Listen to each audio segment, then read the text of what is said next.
amis, je vous salue fraternellement. Je vous invite à adopter une attitude pour la prière. Notre Père Céleste, nous voulons te remercier pour ce moment, cet espace que tu nous accordes, afin de communiquer et de parler de toi. Le thème d'aujourd'hui est très important et c'est pour cela que nous te disons, Seigneur, d'être avec nous, de permettre que ce message puisse atteindre le maximum et que le message puisse être véhiculé, que Jésus revienne bientôt. Garde-nous en ta paix, nous t'avons prié au nom de Jésus. Amen. C'est avec beaucoup d'assurance que j'aimerais vous dire qu'il existe un état d'esprit qui compte beaucoup pour Dieu. Oui, une façon, un état d'esprit qui plaît à Dieu. Et dans la Bible, nous sommes constamment encouragés à vivre cet état d'esprit parce qu'il est agréable à Dieu et qu'il constitue une bénédiction pour nous. Cette attitude est la gratitude. La lettre aux Hébreux déclare « C'est pourquoi, recevant un royaume inébranlable, montrons notre reconnaissance en rendant à Dieu un culte qui lui soit agréable. La gratitude est une disposition d'esprit qui plaît à l'Éternel et se révèle avoir un impact positif sur notre vie, car elle nous aide à nous concentrer sur ce qui est positif. C'est comme un muscle. La gratitude se renforce lorsque vous et moi, nous l'exercions librement en reconnaissant les bénédictions dont nous sommes l'objet. Dieu invite ses enfants à cultiver la reconnaissance. Et l'apôtre Paul a écrit en 1 Thessaloniciens 5, verset 18, la version Parole de vie, je cite, « Remerciez Dieu en toute occasion.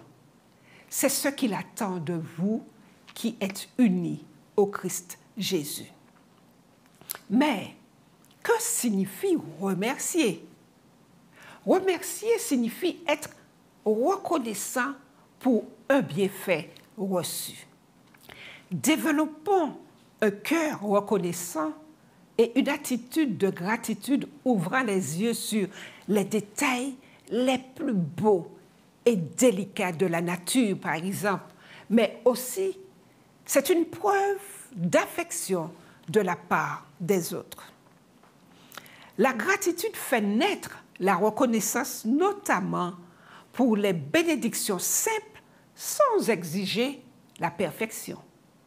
C'est essentiel, car du point de vue de l'éternité, la vie ne se déroulera jamais sans heurts.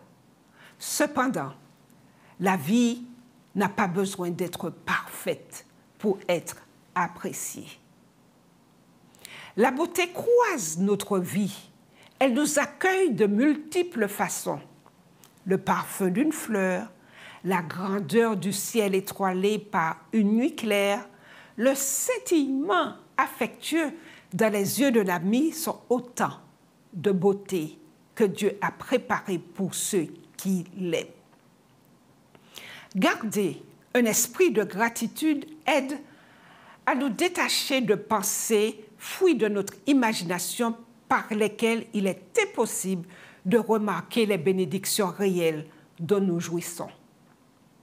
Et ce qui est important, chers amis, ce qui est à retenir, c'est que la reconnaissance naît de la prise de conscience de la générosité de Dieu et implique la curiosité d'explorer les façons particulières dont il nous révèle son amour. Une telle gratitude élargit l'horizon de la vie et augmente notre capacité de plaisir et de satisfaction du bonheur. Des études récentes montrent que la gratitude n'améliore pas seulement le bien-être de celui qui la donne et de celui qui la reçoit, mais qu'elle peut aussi être bénéfique, tenez-vous bien, à ceux qui en sont témoins.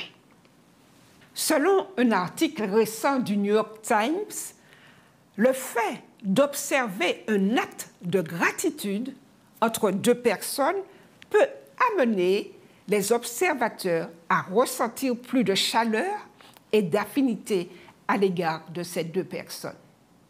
Pourquoi ne pas mettre en pratique ce à quoi Dieu nous a appelés? Développer une attitude de gratitude qui pourrait bien transformer nos rencontres avec les gens qui nous entourent et rendra le monde un peu plus vivable. Remercions Dieu pour le don de la gratitude. Aussi, dans Hébreux 12, verset 28, il nous est dit aussi, puisque nous recevons un royaume inébranlable, montrons notre gratitude, rendons à Dieu un culte qui lui soit agréable, avec piété et avec crainte. Soyons reconnaissants. On pourrait prier ainsi: Dieu d'amour, nous avons du mal à te rendre une reconnaissance à la hauteur de tes nombreux bienfaits envers nous. L'éternité ne suffira pas pour t'exprimer les remerciements qui te sont dus. Pourtant, nous te prions d'agréer nos actions de grâce. Nous te demandons également de nous débarrasser de tout cynisme, jugement et orgueil, afin que nous reconnaissions les bénédictions dont tu nous combles. Aide-nous à prendre le temps d'exprimer notre gratitude à ton égard et à l'égard des autres, bien plus que les plaintes et des demandes égoïstes. Développe en nous une véritable attitude de gratitude. Amen.